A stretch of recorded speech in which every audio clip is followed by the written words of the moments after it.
Et il y a un sujet, moi, qui m'avait intéressé, c'était la hiérarchisation victimaire, la compétition victimaire.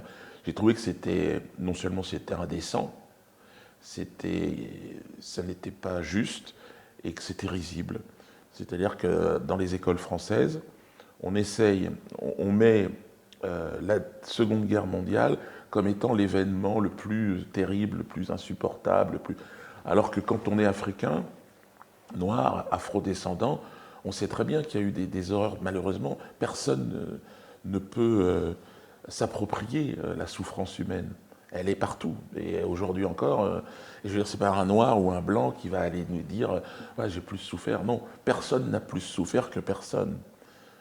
Et donc, il faut arrêter de hiérarchiser tout ça. Et moi, je suis dans un pays où, effectivement, il y a eu cette hiérarchisation autour de la Shoah, qui était devenue le truc. On ne peut pas rire. Il faut respecter la souffrance de ces gens, bien évidemment. Mais ils ne peuvent pas me l'imposer. Ils ne peuvent pas tout d'un coup, dans les écoles, demander à mes enfants, descendants d'esclaves, de dire voilà, les Juifs sont les gens qui ont le plus souffert sur la terre. Non. Il y avait des Juifs marchands d'esclaves. Tous les Juifs ne sont pas des victimes de la Shoah. Il y a aussi des ordures et des gens bien. Qui ont collaboré. Voilà.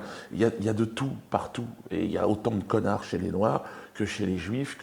Bon, voilà, moi je ris de la connerie humaine. Mais quand ça devient étatique, quand on fait de cette Shoah une nouvelle religion, qui est là pour finalement justifier aujourd'hui le massacre des gens à Gaza ou au sud Liban, non, je suis obligé d'en rire.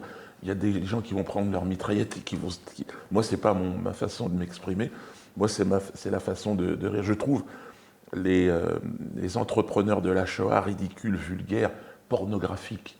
C'est-à-dire, pour moi, c'est le comble de la dégueulasserie, si vous voulez, c'est de se servir d'une souffrance réelle et de les mettre en vitrine comme dans Bouclier, si vous voulez, pour pouvoir avancer toutes ces dégueulasseries. Voilà ce que j'ai fait. Et donc ces gens-là qui instrumentalisent cette souffrance m'ont traité d'antisémite, alors que j'ai commencé à travailler avec Eli, un ami d'enfance, un juif.